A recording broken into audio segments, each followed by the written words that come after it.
আপনি যে নির্বাচনের বিষয়টা বললেন যে খুব এবার খুব কঠিন নির্বাচন হতে চলেছে, কোনো রকম অসৎ কাজ হতে দেওয়া যাবে না, এইসব বিষয়গুলো আপনি বললেন, আমাদের খুব ভালো লাগলো। কিন্তু আপনার সঙ্গে আমাদের আর পরে কোনো মিটিং হবে কিনা সেটা তো আমাদের জানা নেই।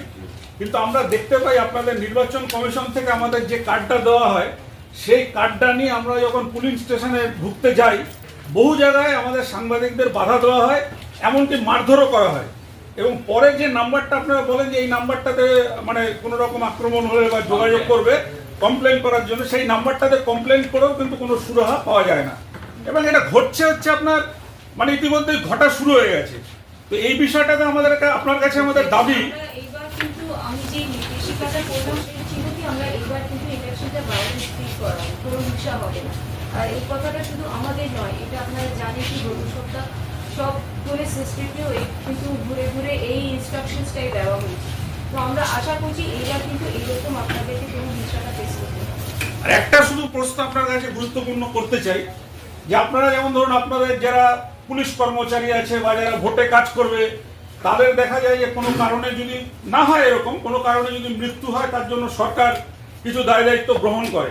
কিন্তু আমরা যারা ধরুন এই জেলায় সাংবাদিকতা করি, খুবই কষ্ট করে আমাদের করতে হয়। যদি আমাদের কারো প্রাণহানি ঘটে, সেই ক্ষেত্রে সরকারকে আমাদের জন্য কিছু করবে?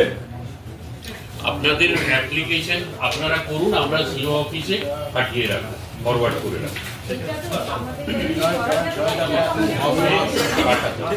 সেখানে রেগুলার ভাবে মার্চটা চলছে। আমরা ভালনারেবল ভোটার্সের সঙ্গেও দেখা করছি, ওদের সঙ্গে কথাবার্তা করছি।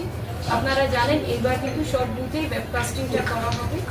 তো সেন্সিটিভ বুথেও আমরা কিন্তু আলাদা করে মার্চিংটা করে সিবিএম অ্যাক্টিভিটিসগুলো ম্যাডাম, নতুন ভোটার লিস্টে এখনো বেরোচ্ছে না কেন? এটা তো এখন তো বেরোবে না, একটা সাপ্লিমেন্ট তো বেরোলো, সাপ্লিমেন্ট একটা বেরোলো। আবার জেলায় মডেল বুথ কতগুলো হচ্ছে? জেলায় মডেল বুথ আমরা প্রতি বিধানসভায় কমপক্ষে 2টো করে করার চেষ্টা করছি। হ্যাঁ, ভোটার লিস্ট তো 28 তারিখে বেরিয়েছে। নিউ ভোটারের এই যে সাপ্লিমেন্ট যেটা বেরোলো, নিউ আপনি কি 18 বছর বলতে চান? 18 প্লাস যেটা না, যারা অ্যাড হচ্ছে ওইটা যখন ফাইনাল সাপ্লিমেন্টটা বেরোবে তখন পাবে।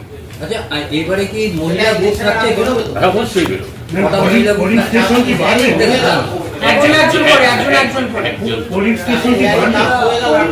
এখন আর কিছু বাড়েনি। অক্সিলারি কিছু বুথগুলো করা হয়েছে, সেগুলো লিস্টটা পাঠানো আছে। অ্যাপ্রুভাল হলে আমরা ফাইনাল পাবলিকেশনটা করব। ম্যাডাম, এর আগের বারের প্রেস মিটে যেটা বলা হয়েছিল যে প্রাইভেট যে বড় বড় আবাসন যেগুলো রয়েছে সেখানে করা হবে কিনা সেই নিয়ে আপনারা চিন্তা ভাবনা করছেন, তা সেটা নিয়ে কিছু ফাইনালাইজ হয়েছে বিষয়টা? পুলিশ স্টেশন আমাদের যে আপনাদেরকে বলেছিলাম এর আগের, এটাই 8762টা পোলিং স্টেশন আমাদের আছে 873।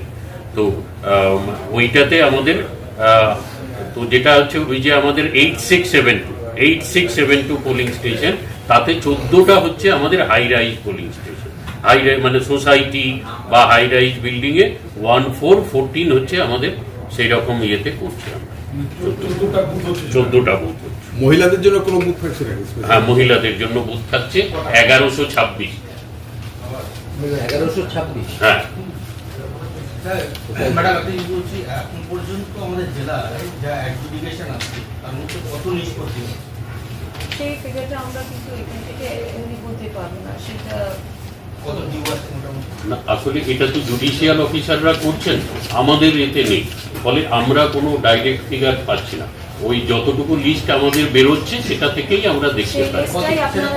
না, সেটাই ওই যে লিস্ট যা বেরিয়েছে ওটাই, বিধানসভা ওরকম আমাদের কাছে কিছু নেই। 14টা বুথ আবাসনে হবে? হ্যাঁ, জেলায় নর্থ 24 পরগনা জেলা, এন্টায়ার জেলা। বর্ডার এরিয়ার জন্য কি স্পেসিফিক স্পেশাল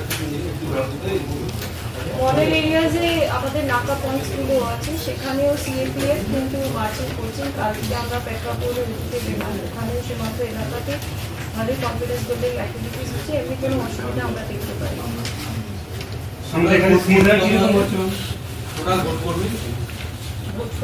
আমাদের ওই যে বললাম 8672, তার জন্য প্রত্যেকটা টিমে 4 জন করে থাকবে।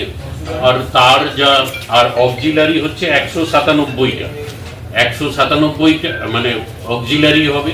তো অক্সিলারি সমেত মেন ইয়েতে 4 জন করে ভোটকর্মী থাকবে, তাহলে ওই অতজন ভোটকর্মী টোটাল প্লাস রিজার্ভ থাকবে। আমরা আমাদের কিছু শর্টেজ আছে, আমরা জানিয়েছি সিও অফিসকে, আমরা 15 থেকে 20% রিজার্ভ রাখা হবে।